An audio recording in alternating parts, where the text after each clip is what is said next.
Operation सिंदूर, जिसमें भारत ने पाकिस्तान को घुटनों पर ला दिया। पाकिस्तान में घुसकर भारतीय सेना ने आतंकियों को ठिकाने लगा दिया। लेकिन अमेरिका को लगता है कि ऑपरेशन सिंदूर में पाकिस्तान ने भारत को हराया। ऐसा 800 पन्नों की एक रिपोर्ट में कहा गया है, जिसमें पहलगाम हमले को आतंकी हमला भी नहीं माना गया है। ऐसे में क्या ये भारत की रणनीतिक चूक नहीं है? ऑपरेशन सिंदूर के बाद जो सांसदों के डेलीगेशन अलग अलग देशों में गए थे, क्या वो मैसेज सही तरीके से कन्वे नहीं कर पाए? सवाल तो उठेंगे। भारत के ऑपरेशन सिंदूर को लेकर अमेरिका में एक रिपोर्ट पेश की गई है। इसमें भारत के खिलाफ पाकिस्तान के सैन्य अभियान को सफल बताया गया है। इस रिपोर्ट में पहलगाम अटैक को भी आतंकी हमला न मानकर विद्रोही हमला माना गया है। 800 पन्नों की इस रिपोर्ट में को US China economic and security revenue commission यानी कि यूएससीसी ने जारी किया है।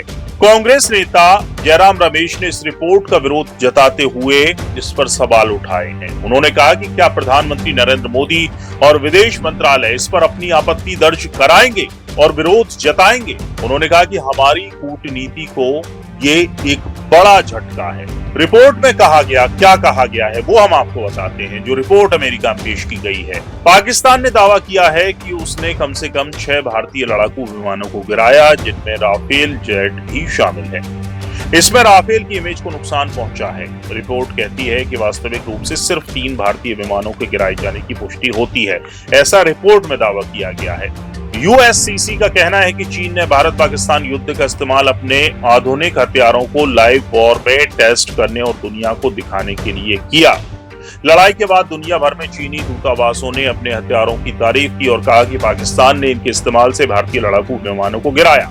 भारत पाकिस्तान संघर्ष के 5 महीने बाद चीन ने इंडोनेशिया को 75,000 करोड़ रुपए के 42 J-10C फाइटर जेट बेचने की डील की थी। रिपोर्ट के मुताबिक पाकिस्तान ने इस लड़ाई में चीन से मिले हथियारों का इस्तेमाल किया और अपने सैन्य फायदे को दुनिया के सामने रखा। इसमें कहा गया कि पाकिस्तान ने चीन के HQ-9 air defence system, PL-15 मिसाइलें और J-10 फाइटर जेट का इस्तेमाल किया। यानी कि जो रिपोर्ट है उसमें ये कहा गया है कि पाकिस्तान ने भारत को हराया और क्यों, कैसे हराया? जो चीन ने हथियार लिए थे उनके दम पर।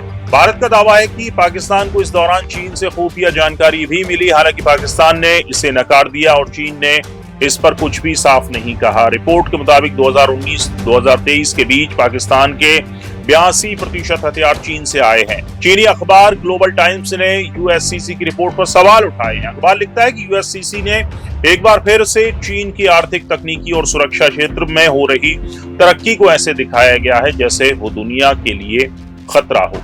ग्लोबल टाइम्स ने आगे लिखा है कि सप्लाई चेन को हथियार की तरह इस्तेमाल करने का काम चीन का नहीं बल्कि अमेरिका का है। अमेरिका ने चिप टेक्नोलॉजी पर रोक, मिलिट्री इक्विपमेंट पर बैन, कंपनियों को ब्लैकलिस्ट करना और अपने सहयोगी देशों पर दबाव डालकर चीन के खिलाफ मोर्चा खड़ा करने की कोशिश की है।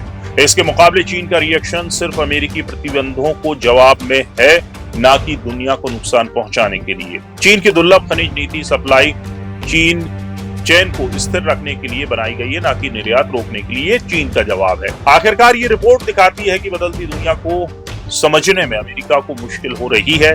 हर साल एक जैसी बातें दोहराना, तथ्यों को नजरअंदाज करना और राजनीतिक पूर्वाग्रह पकड़े रहना, इन सब ने इस रिपोर्ट की प्रतिष्ठा दुनिया भर में कमजोर की है। कुल मिलाकर ये जो रिपोर्ट है, इससे भारत की जो रणनीति है या मैसेज पहुंचाने की चूक कह सकते हैं, लेकिन फिर भी जो रिपोर्ट है वो प्रोपेगेंडा है।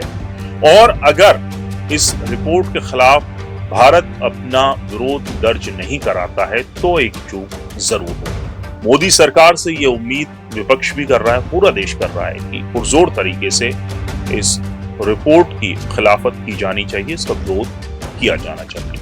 ब्यूरो रिपोर्ट, चौथा खंबा।